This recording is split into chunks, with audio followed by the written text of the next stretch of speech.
What's up guys, for today's video, update nyo kami guys kay ma-shot ta, char. Makontinue tagaliya sa summer farm kay wala tiyaga shot. At parang makalimutan ko pa guys na magtatagalog pala dapat ako para masaya. Kumakain na kami dyan guys ng pamahaw para hindi kami magugutom mamaya doon sa pupuntahan namin. At pumasok kami dyan guys sa aming school. Iba naman talaga itong mga freshmen na criminology. Maga pa, andito na sila. Ganon talaga guys kung bago pa. At nag-a-apply pa for college. Pero kapag college na, yung iba tanghaling tapat na dumadating sa eskwelahan. Andito na ulit kami guys sa harap ng grandstand namin. Naglalakad papuntang City Vegetable Production Site. Last day namin dito guys at mamayang hapon gagawa kami ng FFJ, FPJ, and OHN. At andito na kami sa loob guys. As usual, nag-attendance muna bago magtrabaho. At pagkatapos namin mag-attendance guys ay binuka na kami guys para sa iba't ibang trabaho dito. Dito guys ay binubungkal yan yung isang plat kasi tatakudan yan ng plastic mulch. At dito naman guys ay sinasalhin namin yung mga plastic bag doon sa kabila at kinakayo. Dito naman sa part na ito guys ay nagagawa kami dyan ng kalog para may maayos na daanan ang tubig kapag umulan. Bali na tunga pala sa tatlo guys ang aming mga ginagawa. Pero ako guys nag-rotation ko matumato para matry ko ang lahat ng trabaho.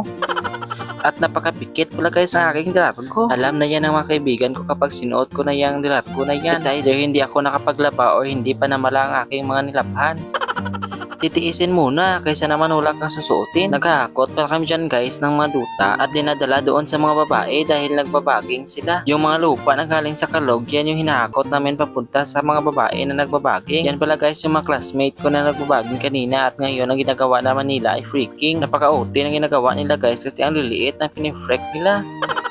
At binubutangan na rin nila dyan ng duta yung mga tray. At nakikita nyo yung mga kapayas na yan guys. Binigay lang nila yan sa amin. Maraming salamat talaga kasi kapag bibilhin mo ito 85 ang piraso nitong red lady na papaya na ito. Pagkatapos namin doon guys ay palabas na kami dyan kasi mag lunch break muna kami. At bibili kami ng mga kailangan namin para sa gagawin namin mamaya. Bago kami bumili ng mga kailangan namin mamaya guys ay kumain muna kami sa labas bago kami umalis. Dalawa lang pala kami guys ang bibili. Pagkatapos namin kumain guys ay umalis na kami agad. At nandito na kami sa mga baligyan ng mga prutas guys. Bumili kami dyan ng 1 kilo ng saging, ahos, bombay at luya. Napakamahal pala ng mga ahos, luya at bombay na ito.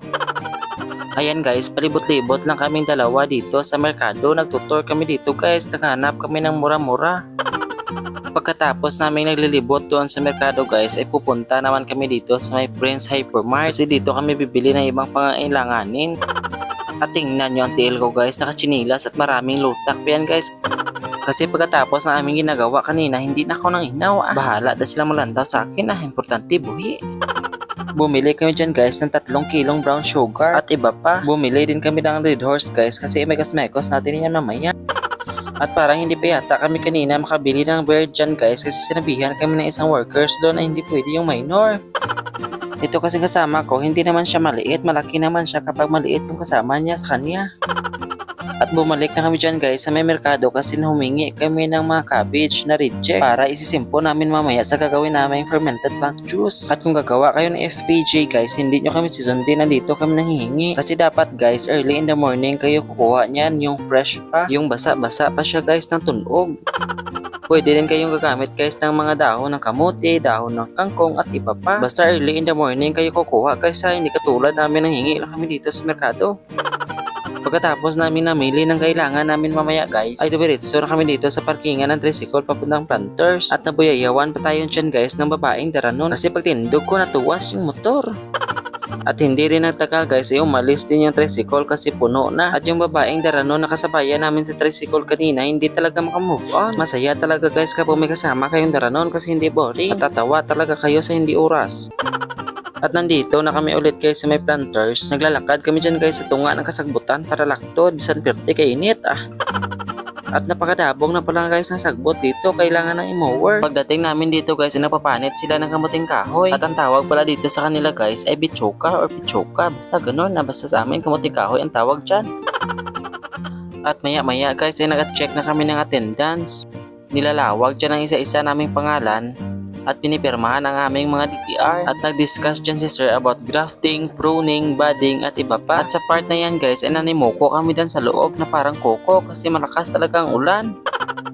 At mamaya dyan guys ay na-discuss na rin si ma'am about sa gagawin namin. Pagkatapos ng discussion guys ay prepare dyan namin ang mga materials at mga ingredients na magagawin namin. Balihin natin kami dyan guys ng dalawang grupo. Kada grupo ay gagawa kami ng FFJ, FPJ at OHN. Kaya meron kaming tatlong balde dyan guys at iba't ibang ingredients every balde. Ang FFJ or fermented fruit juice, FPJ is fermented plant juice at yung isa na ginawa namin OHN or Oriental Herbal Nutrients. Mga natural farming ito guys, which is growing plants organically. Pwede nyo rin itong gawin guys sa inyong mga tahanan kasi simple lang naman ang paggawa nito. At i-apply ninyo sa mga plants ninyo sa inyong mga garden para malesen yung paggagamit ninyo sa mga synthetic na mga chemicals para makatulong din tayo sa ating environment and also to our body to make our life longer. Dahil ang paggamit ng mga chemicals at pagkaklo nito guys ay isa rin ito sa mga bumubuhin sa ating lifespan. Ayan guys, binubuksan ko na yan guys ang beer kasi masisimulan na natin ang ating inuman. Char. Joke lang guys, wala palang inuman dito. Isisimpo natin yan sa ating OHN. At saka dami-dami namin dyan guys na gumagawa na lipatan pa namin pagbutang ang tanglad. Pagkatapos nating imekos-mekos ang lahat ng ingredients dyan sa balde guys ay seal na natin. Hugto natin yan para hindi makasungaw ang mga hangin-hangin. Pagkatapos namin gumawa ng mga yun guys, ay nilalawag na kami isa-isa dyan guys para bigyan na ng grades. Dahil last day na namin ito sa kanila guys, kaya binibigyan na kami dyan ng grado namin. Pagkatapos kaming nabigyan ng grades guys, ay lumabas na kami dito para mag-picture-picture. At pagkatapos ay umuwi na kami. Shout out pala sa kaklase ko dyan na si Mones. At hanggang dito na lang guys, salamat sa panonood. Mag-iingat kayo dyan, bye!